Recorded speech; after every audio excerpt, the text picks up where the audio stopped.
എല്ലാവർക്കും മറ്റൊരു കഥയിലേക്ക് സ്വാഗതം. ഇന്ന് നമ്മൾ കേൾക്കാൻ പോകുന്നത് ഒരു കുറുക്കൻ്റെയും ഒരു കൊക്കിൻ്റെയും കഥയാണ്. കഥയുടെ പേര് കുറുക്കനെ പറ്റിയ അമിളി. പണ്ടൊരു കാട്ടിൽ ഒരു കുറുക്കനും കൊക്കും ഉണ്ടായിരുന്നു. അവർ നല്ല സുഹൃത്തുക്കളായിരുന്നെങ്കിലും വ്യത്യസ്ത സ്വഭാവക്കാരായിരുന്നു രണ്ടുപേരും. കുറുക്കൻ മറ്റുള്ളവരെ പരിഹസിക്കുകയും പറ്റിക്കുകയും പതിവായിരുന്നു. എന്നാൽ കൊക്കോ എല്ലാവരെയും സ്നേഹിക്കുകയും വിശ്വസിക്കുകയും ചെയ്യും. അങ്ങനെയിരിക്കെ ഒരു ദിവസം കുറുക്കൻ കൊക്കിനെ തൻ്റെ വീട്ടിൽ വിരുന്നിന് ക്ഷണിച്ചു. കൊക്ക് സന്തോഷപൂർവ്വം തൻ്റെ സുഹൃത്തിൻ്റെ ക്ഷണം സ്വീകരിച്ച് പറഞ്ഞ ദിവസം തന്നെ അവൻ്റെ വീട്ടിലെത്തി.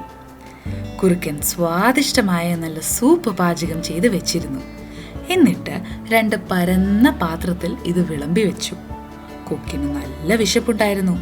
സൂപ്പ് കഴിക്കാൻ വന്ന കൊക്ക് പാത്രം കണ്ട് അന്താളിച്ചു. നീണ്ട ചുണ്ടുകളുള്ള കൊക്കിന് പരന്ന പാത്രത്തിൽ നിന്ന് എങ്ങനെ കഴിക്കാൻ പറ്റും?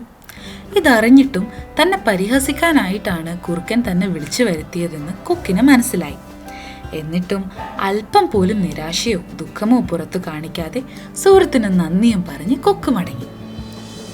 കുറച്ചു ദിവസങ്ങൾക്ക് ശേഷം കൊക്ക് സുഹൃത്തായ കുറുക്കനെ തൻ്റെ വീട്ടിൽ വിരുന്നിന് ക്ഷണിച്ചു.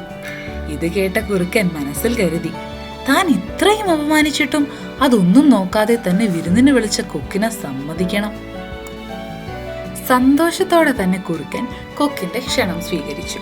കൊക്ക് പറഞ്ഞ സമയത്ത് തന്നെ കുറുക്കനും കൊക്കിന്റെ വീട്ടിലെത്തി. കൊക്ക് തന്റെ സുഹൃത്തിനെ സൽക്കരിക്കുന്നതിനായി മീൻ കൊണ്ടുള്ള വിഭവമാണ് ഉണ്ടാക്കിയത്. സുഹൃത്ത് വന്നതും കൊക്ക് 2 പാത്രങ്ങളിലായി ഇത് വിളമ്പി വെച്ചു.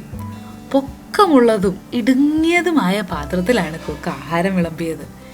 ഈ പാത്രത്തിൽ നിന്ന് ഭക്ഷണം കഴിക്കാൻ കുറുക്കന് കഴിയുമായിരുന്നില്ല. കാരണം കുറുക്കന്റെ ചുണ്ടുകൾ കൂർത്തതായിരുന്നില്ല, മാത്രവുമല്ല തല വലുതുമായിരുന്നു. കൊക്ക് കഴിക്കുന്നത് നോക്കിയിരുന്ന കുറുക്കൻ ഇളിഭ്യനായി അവിടെ നിന്ന് മടങ്ങി.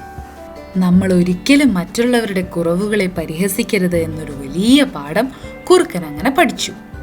പിന്നീട് ഒരിക്കലും കുറുക്കൻ ആരെയും പറ്റിച്ചിട്ടുമില്ല, പരിഹസിച്ചിട്ടുമില്ല.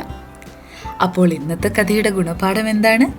നാം ഒരിക്കലും സ്വാർത്ഥത കാണിക്കാനോ മറ്റുള്ളവരുടെ പോരായ്മകളെ പരിഹസിക്കാനോ ശ്രമിക്കരുത്. നന്ദി.